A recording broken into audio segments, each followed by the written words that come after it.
Shabash mtazamaji, popote ulipo, umewadia wakati wa kukutaarifu taarifa za Upeo wa TV47. Tumekuandalia taarifa tumbe nzima hivi sasa, wacha nikupe vidokezo. Yajayo katika Upeo wa TV47. Raila Odinga msuta balozi wa Amerika Meg Whitman na kumtaka kutojihusisha na siasa za Kenya. I really wonder why are these people living this all like this? Why are they living? Mwanafunzi wa gredi ya 6 afariki dunia baada ya kuanguka kisimani Naivasha. Na katika makala maalum hii leo tunaangazia mzigo wa mimba za utotoni. Na mtazamaji, moja kwa moja sasa, karibu ni kufahamisha taarifa hizi kwa kina. Wanakwetu wananiita Joash Onsare, mtafsiri kwenye lugha ya ishara anafahamika kama Catherine Simaloi. Moja kwa moja ni kwamba kinara wa Azimio la Umoja wa Kenya Raila Odinga amemkashifu vikali balozi wa Amerika nchini Meg Whitman kufuatia matamshi yake kuwa uchaguzi mkuu wa mwaka jana ulikuwa huru na wa haki. Akihutubia katika kongamano la ugatuzi kaunti ya Uasin Gishu, Odinga amemtaka Whitman kukoma kuingilia siasa za humu nchini, anavyoarifu Mwige William. Siku ya pili ya kongamano la ugatuzi, na kinara wa Azimio Raila Odinga hakumsaza balozi wa Marekani humu nchini Meg Whitman. Akihutubia kongamano hilo, Raila amemfokea balozi huyo wa Marekani na kumtaka kukoma kuingilia masuala ya Kenya. I want to tell a rogue ambassador, leave Kenyans alone. If maandamano can lead to a dialogue between Ichung'wah and Kalonzo, everything is good with maandamano. Haya yanajiri siku moja tu baada ya Whitman kusema kuwa uchaguzi wa mwaka 2022 ulikuwa huru na wa haki, Odinga akitishia kuishurutisha serikali ya Marekani kumwondoa balozi huyo humu nchini. Tell the rogue ambassador, Kenya is not United States. Kenya is not a colony of United States. Keep your mouth shut when you're here. Otherwise we will call for your recall back to your country. Matamshi yaliyoungwa mkono na viongozi wa Azimio. It's against the rules of diplomacy for diplomats to get involved in very sensitive domestic issues.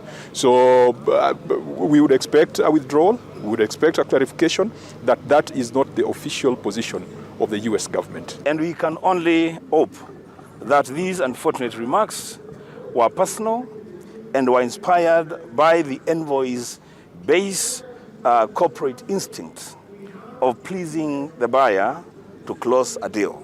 Ila magavana wanaoegemea mrengo wa Kenya Kwanza wamemsuta Odinga na wenzake wa mrengo wa Azimio kwa kile walichotaja kama kutokuwa na ungwana. Honorable Raila Odinga came here to seek for attention.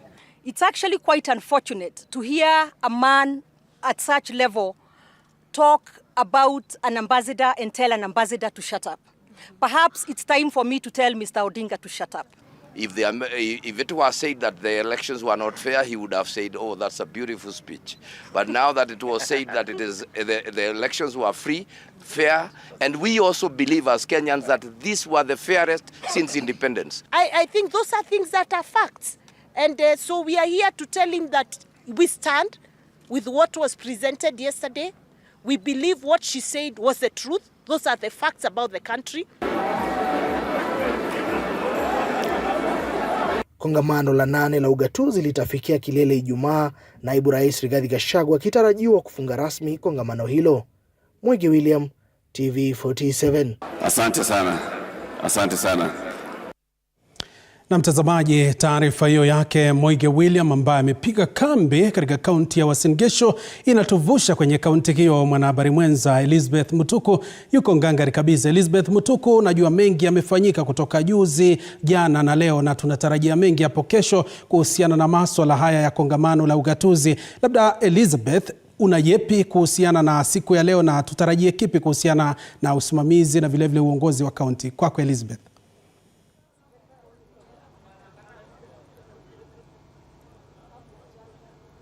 Bila shaka kama ulivyosema Joash Onsare, tumekita kambi kwa siku hizo 3 kutoka kaunti hii ya Uasin Gishu, kaunti 27, ambapo kongamano hilo la ugatuzi limekuwa likiendelea kwa siku 8, na hii leo ilikuwa zamu ya kinara wa Azimio One Kenya Raila Odinga kuzungumzia masuala ya ugatuzi, kwani anafahamika zaidi kushabikia majimbo na hasasa ugatuzi. Na kinara huyo wa Azimio Raila Odinga amesifia magavana kwa kutoruhusu siasa kuingilia kati utendakazi katika gatuzi. Miaka 10 baadaye huku akisuta vikali serikali kuu kwa kuingilia majukumu ya kaunti kama vile mpango wa nyumba, kilimo na ufunguzi wa miradi mbalimbali. Tusikize aliyosema. Today, fertilizers are procured and distributed by the national government. Affordable housing is being conceptualized and implemented by the national government. The government want to build markets and employ community health workers. All these are devolved functions whose money should be released to the counties.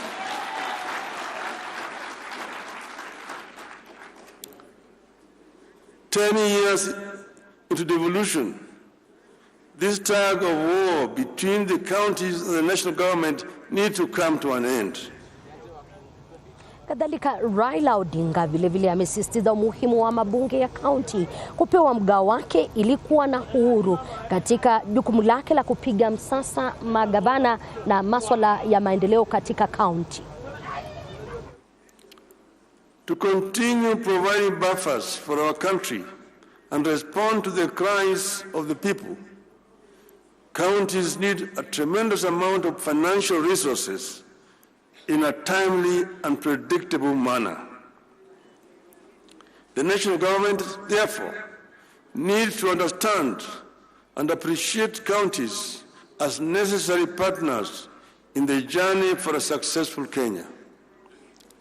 The problems and responsibilities the people and the counties face today demand that we reevaluate and strengthen our commitment to preserve the place of the county government and bestow it with the power, the authority, the responsibilities, and the revenues necessary to discharge those roles and meet expectations.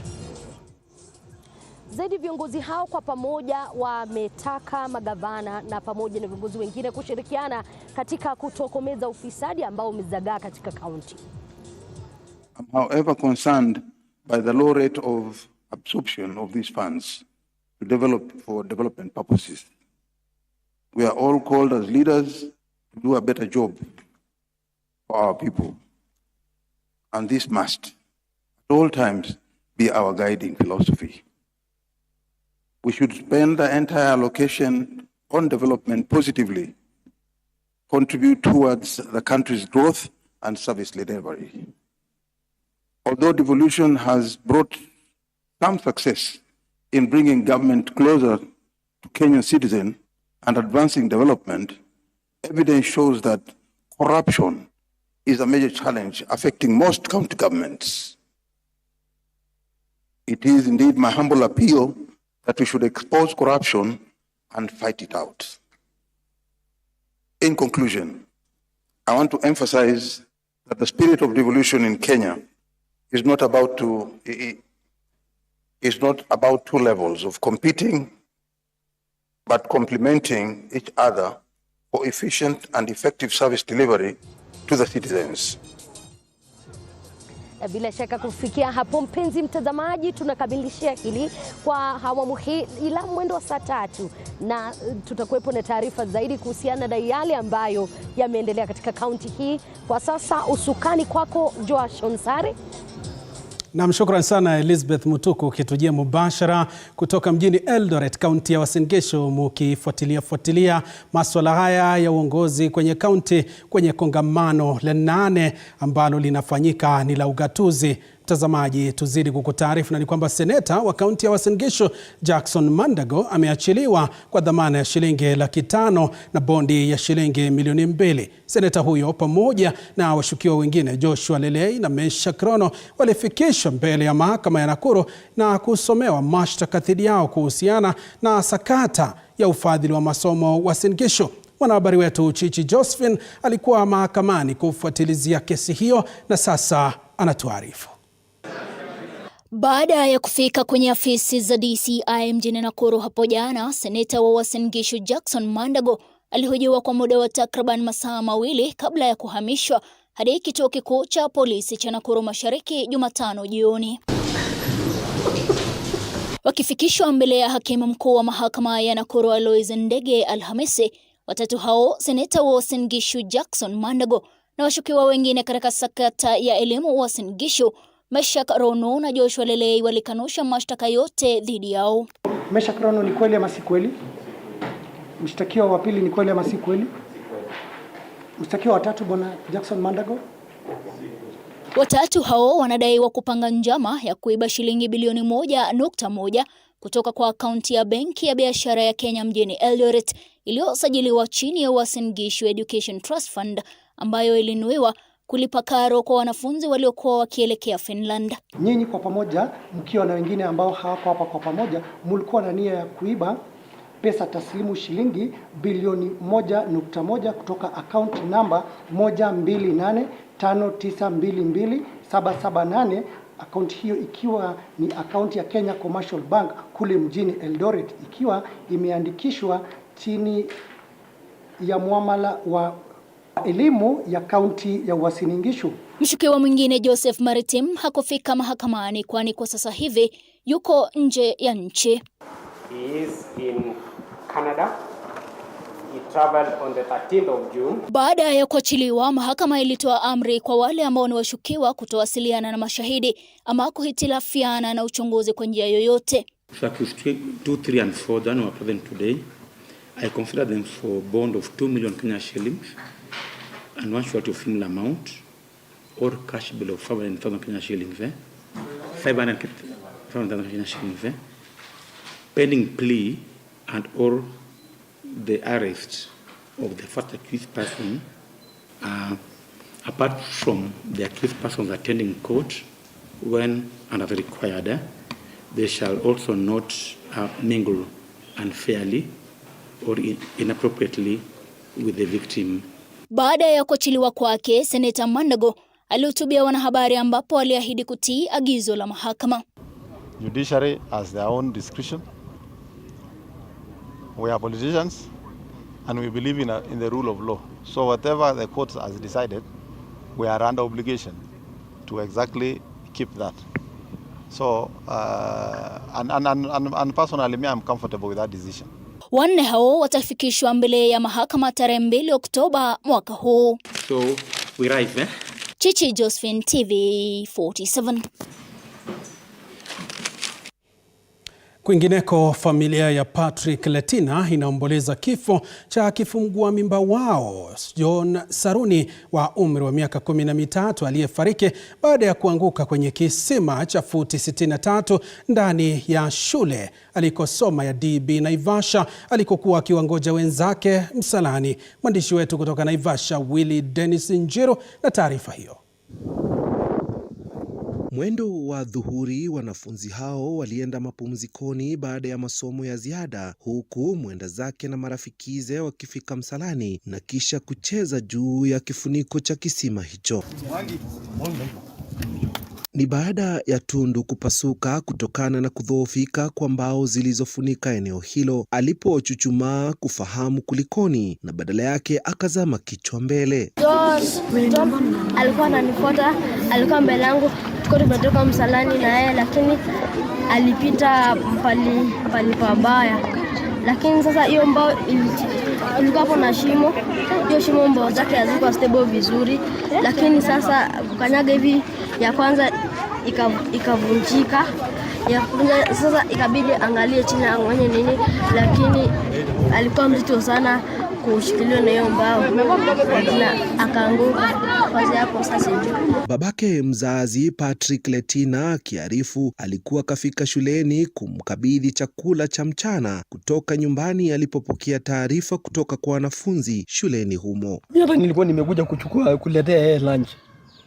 Kufika pale nimesimama kwa gate hapo nimeongoja mtoto ninaitiwa hapo hivi mtoto mwingine akaniakuja kuniambia na ameingia kwa shimo. Ilichukua kundi la zimamoto la Naivasha muda mwingi kukimu maarifa kuzama kisimani humo pasi na ufahamu hali ya mwana huyo, huku babake akitazama kwa mbali fauka ya taarifa ya majonzi. Msimu kama hiyo watu wanaachilia tu hata eti wanapunga na mbao yenyewe imeoza mpaka naona jua watoto wanakuja kucheza hapo hivi. Ni baada ya mwana huyo kuondolewa humo akiwa kafariki, ghadhabu ya umma ikazagaa, lawama likitiliwa shuleni humo kwa utepetevu wa usalama wa wanafunzi zaidi ya 2,500. We are very sorry. It's so painful. You were such a good boy. A very horrible tragedy. Very horrible. Very horrible. Swali likisalia ni vipi ukiukaji wa taratibu za Wizara ya Elimu wa likizo kwa wanafunzi pasi na masomo uliendeshwa hapa kwa malipo ya shilingi 30 na 50 kwa siku. Mwili wa mwenda zake ukifikishwa kwenye makafani ya hospitali ya Naivasha, huku polisi wa Naivasha wakianzisha uchunguzi wake. Nikiripotia runinga ya TV47 kutoka mjini Naivasha kwenye kaunti ya Nakuru, mie ni Willy Dennis Njiru. Na mtazamaji, ni taarifa kuhuzunisha kutoka hapa TV47. Tunaitakia familia hiyo faraja kipindi hiki. Tuangazie taarifa nyingine. Tunamwangazia bingwa ambaye yuko nyuma yangu. Rais William Ruto amemteua Renson Mulele Ingonga kuwa mkurugenzi mpya wa mashtaka ya umma, yani DPP. Kupitia taarifa iliyowasilishwa bungeni, Rais Ruto amelitaka bunge kumpiga msasa Mulele. Kwa mujibu wa sheria, Mulele ameteuliwa kutoka kwenye orodha ya watu wengine 15 ambao walituma maombi ya kazi hiyo. Lakini je, Renson Mulele Ingonga ni nani? Mwanahabari wetu Andrin Kilemi na maelezo kamili. Kabla ya kuteuliwa kwake kuhudumu kama mkurugenzi wa mashtaka ya umma, Renson Mulele Ingonga alihudumu kama mkurugenzi msaidizi wa mashtaka ya umma tangia mwaka 2022. Mulele ana shahada ya sheria kutoka Chuo Kikuu cha Nairobi na shahada ya uzamili katika sheria ya jinai kutoka Chuo Kikuu cha Cape Town. Hii leo Rais William Ruto aliwasilisha bungeni jina lake akipendekeza ahudumu kama mkurugenzi wa mashtaka ya umma, nafasi ambayo iliwachwa wazi na Nurdin Haji alipoteuliwa kuwa mkurugenzi mkuu wa huduma ya kitaifa ya ujasusi NIS. Kupitia taarifa, Rais Ruto alilitaka bunge kumpiga msasa Mulele kwa kuzingatia sheria na kuwasilisha ripoti yao chini ya siku 21 zijazo. Iwapo bunge litamuidhinisha Mulele, atakuwa anachukua nafasi hiyo ya DPP, majukumu yake yakiwa ni kama yafuatayo: kuanzisha na kuendesha mashtaka, kuanzisha na kujibu rufaa, kumsaidia mchunguzi katika uchunguzi na maswali, kudhibiti na kuzuia rasilimali zinazotokana na vitendo vya uhalifu, pamoja na kutoa ushauri kwa polisi na vyombo vingine vya uchunguzi. Rais Ruto alimteua Ingonga miongoni mwa watu wengine 15 katika zoezi la usaili lililochukua siku 2 na kukamilika Agosti tarehe 2. Wengine waliofanyiwa usaili huo ni pamoja na aliyekuwa kamishna wa IEBC Thomas Letangule, Francis Sandai, wakili Danstan Omari, Taib Ali, Jacinta Nyamosi, Victor Mule na Tabitha Ouya miongoni mwa wengine. Andrin Kilemi, TV47. Mtazamaji, tuangazie taarifa nyingine. Sakata mpya imeibuka kaunti ya Uasin Gishu baada ya shirika moja la Kiben ASFI la First Choice kudaiwa kuwalaghai vijana kaunti hiyo mamilioni ya pesa, huku wakuu wa kampuni wakiwaahidi ajira ughaibuni. Aidha, wawakilishi wadi kaunti ya Uasin Gishu sasa wanataka utendakazi wa mawakala wa ajira kuangaziwa upya ili kuhakikisha kuwa wanafuata kanuni za mpangilio iliyo sawa ili kupunguza visa vya ulaghai. Paul Munio na taarifa hiyo. He said first choice license had expired in March early this year. So it means they are still violating the law. The National Employment Authority is complacent. The Ministry of Labor is sleeping on the job. So ndiyo kauli ya kamati ya Seneti ya Labor na ustawi wa jamii ikitoa onyo kwa mawakala wa ajira kwa kutozingatia maadili, huku wakiahidi kuhusisha mamlaka ya ajira nchini kutathmini upya shughuli za mashirika hayo. We are going to look at all recruiting agencies that are recruiting Kenyans going abroad afresh, so that we vet them afresh and ensure that they comply with the law. Wanakamati hao walikuwa wamefika mbele ya bunge la kaunti ya Uasin Gishu waliposikiza malalamishi dhidi ya mawakala wa ajira wa First Choice wanaohusika na kashfa ya kuwalaghai maelfu ya wanafunzi kuhusu mpango wa ajira nchi za ugenini. Munisaidie tu, munionee wanyongi tupate ukweli. Na hapa Eldoret, it was home of champion, but now imebadilika, imekuwa home of cartels. Some people should be stopped and arrested for a better tomorrow. Aidha, kamati hiyo imeibua maswali, yani kwa nini mawakala hao waliendelea kufanya kazi hata baada ya leseni yao kutupiliwa mbali. Kama the lady, we revoked her license, lakini still she's operating like nothing happened. Ni kama hakukosea mtu yote. How do you explain that somebody, their license expired in March, they are still recruiting, they are still misleading and calling Kenyans, yet National Employment Authority is doing nothing about it? Swali ibuka ni je, ni vipi Wakenya wanaendelea kulaghaiwa huku serikali ikiendelea kutazama? This Paul Munio, runinga ya TV47. Tukiachana taarifa yake Paul Munio, tuangazie nyingine. Usimamizi wa chuo kikuu cha Mount Kenya umeandaa maonyesho yanayoangazia ajira ughaibuni kwa wanafunzi wa chuo hicho. Hafla hiyo inalenga kuwahimiza wanafunzi hao kutafuta nafasi za ajira Ujerumani na Austria ili kukabili tatizo la ukosefu wa ajira nchini. Wanafunzi walipata kuhamasishwa ama kufahamishwa kuhusu masharti yanayopaswa kutimizwa ili kutafuta ajira ughaibuni.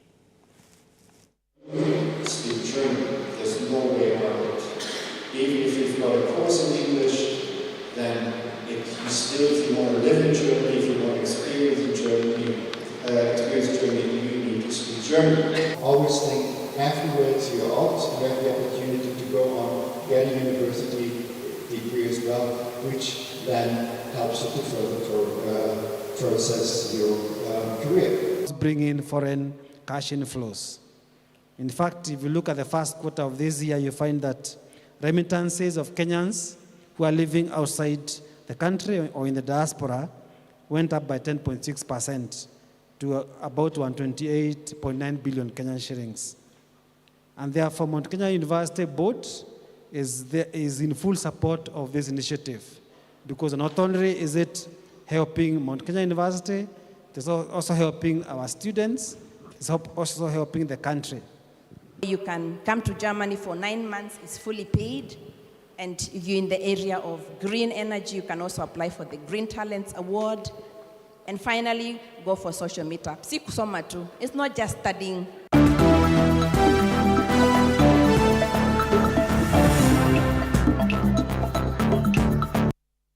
Mtazamaji, kitambulisho hicho ni ishara tosha tunadunda viwanjani. Timu ya Kakamega imefuzu katika fainali ya michuano ya taifa ya timu za idara ya maji inayoendelea katika kaunti ya Narok. Kakamega waliwabandua wenyeji Narok kwa kichapo cha mabao 3-0 mbele ya mashabiki wao. Timu kutoka kaunti 40 zimeshiriki michuano hii itakayokamilika Ijumaa hii. Ahmed Bahaj anaarifu. Leo ilikuwa ni siku ya 3 ya awamu ya 12 ya mashindano ya WASCO, yani idara za maji ya kitaifa hapa nchini Kenya, yanayoendelea katika jiji la Narok. Katika mchezo wa soka, wenyeji Narok waliibuka ushindi wa 3 baada ya kumtandika Taita Taveta magoli 3-0. Tumesikia vizuri sana, tumefurahia sana. Actually Narok Water ni mara ya kwanza au kuperform hii discipline ya football. So tunaona ni tunaenda mbele kwa sababu next time tutakuwa namba 1. Ndio unajua ukianza kitu lazima unapenda pole pole. Mimi naweza sema kwamba wametupiga kwa sababu wamekuwa na ile uzoefu, wamekuwa wakicheza na wamekuwa wakifika semis finali. This is our first time. Fainali ilikutanisha Kakamega dhidi ya Eldoret. Lakini sisi tunakuanga mchezo hapa Omundu. Tunaipeleka mpaka nyumbani. Hatuna wasiwasi. Na mmeona game ya vijana iko safi na kila kitu iko swari. Katika mchezo wa volleyball upande wa wanaume, timu ya Nairobi ilifuzu katika fainali na ikacheza dhidi ya Uasin Gishu katika mshindi wa 3.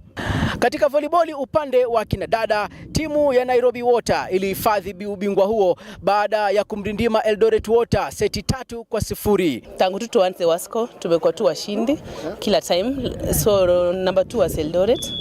Yes, and tumefurahia sana. Timu yetu ni special kwanza kwa sababu ya mazoezi. Tunatia bidii sana kwenye mazoezi.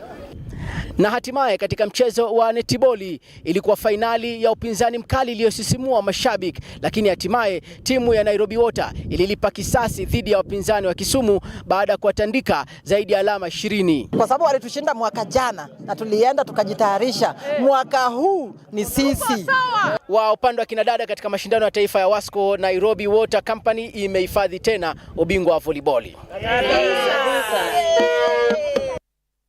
Tazamaji, kwingineko, Kakamega Homeboys wanaendelea na maandalizi yao kabla ya mchuano wa kombe la Confederation dhidi ya Al Hilal ya Libya siku ya Jumamosi ugani Nyayo. Homeboys wanalenga kushinda mkondo wa kwanza wa mechi kabla ya kuelekea Libya tarehe 27 mwezi huu kwa raundi ya pili ya mechi hiyo.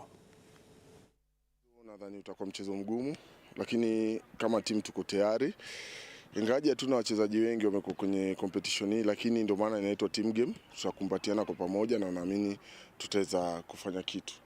Tumejiandaa vizuri, tupo vizuri na tena tunamshukuru manake tupo sote kama timu, hakuna majeruhi yote. Wachezaji wote wapo kwenye afya zao. Na hali ya hii mechi wako tayari sana kwa hii mechi. Kumaanisha kwa itakuwa mechi nzuri. Ni nzito kwetu, ndio ni nzito. Manake ni wakilishi katika nchi yao wale. So nadhani si mechi rahisi, ni mechi ngumu, lakini yote 9 sisi tuko vizuri na tuko tayari. Communication ndio determine everything because we have to focus kwanza the result ya kesho ndio tujue tutaingia group stages ama hapana. So I think tuna focus, tuna look forward at least because tunacheza home. Kitu tunasema tu tunahitaji support kutoka Kakamega, kutoka Kenya because tuna represent Kenya. It is not about Kakamega Homeboys ama it is about watu wa Western. It is about Kenya as a whole. Na mtazamaji, dakika 25 zimekatika baada ya kutimu saa 1 hapo ndipo nahitimisha taarifa hizi za Upeo wa TV47, lakini kabla niondoke ni kuache na kauli kwamba si vyote vinavyo